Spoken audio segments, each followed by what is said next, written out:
Dubstep kann auch Spaß machen.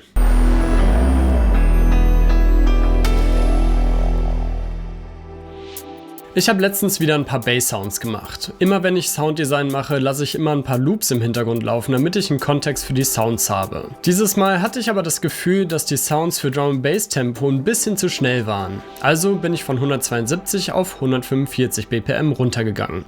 Ein Tempo, wo die Breaks immer noch schön shuffelig sind und die Bass-Sounds immer noch gut klingen können. Hier ist das Ergebnis der Session.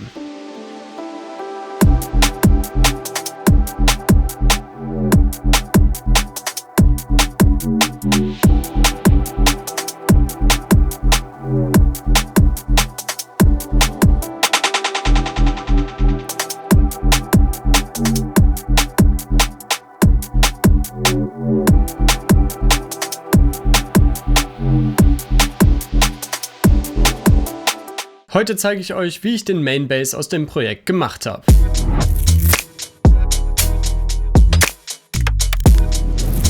Los geht's in Serum. Hier klickt ihr in Oscillator 1 direkt auf den kleinen Stift, um den Wavetable zu bearbeiten.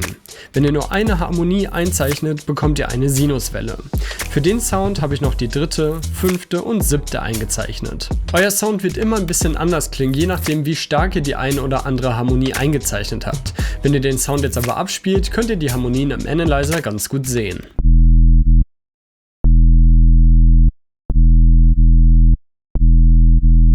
Jetzt kopiere ich die Settings von Oscillator 1 rüber zu Oscillator 2. Das könnt ihr einfach im Menü-Tab machen. Auch hier gehe ich in den Editor und lösche die erste Harmonie raus und füge noch ein paar mehr hinzu. Das Löschen der ersten Harmonie sorgt dafür, dass die Sinuswelle aus dem Wavetable rausgekillt wird. Die brauchen wir nämlich nicht, denn das soll unser Stereo-Layer werden und die tiefen Frequenzen würden sich nur überlagern. Der Oscillator bekommt 7 Voices und ein bisschen Frequency Modulation vom Noise. Dann nehme ich ein LFO und mappe ihn zu den beiden Level-Button der Oscillator. Mit der Shape vom LFO könnt ihr jetzt die Bewegung vom Sound einstellen.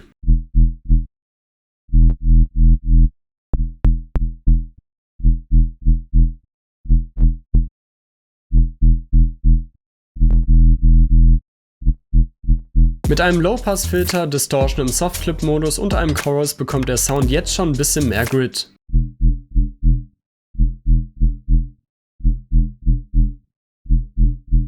Dann nehme ich Abletons Overdrive und verzerre eine bestimmte Frequency Range.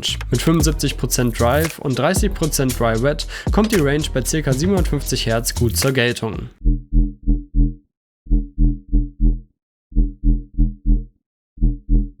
Das Verzerren der Frequency Range gibt diesem Sound diesen geisterhaften Charakter, aber auch hier müsst ihr für euch den Sweet Spot finden. Ein bisschen Reverb und mit Side EQ geben dem Sound Raum. Mit einem Amp und dem Saturator raue ich den Basssound noch ein bisschen mehr auf.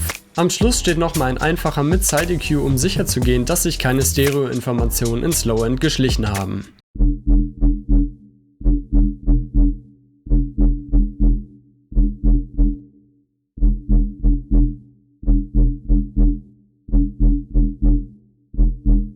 Wenn ihr den Sound jetzt nochmal ein bisschen anpassen wollt, könnt ihr Oscillator A mit Oscillator B Frequenz modulieren. Ich habe also in Oscillator A FM from B eingestellt und den Parametern einen Makro gemappt. Mit einer Automation könnt ihr dem Sound dann Variationen geben.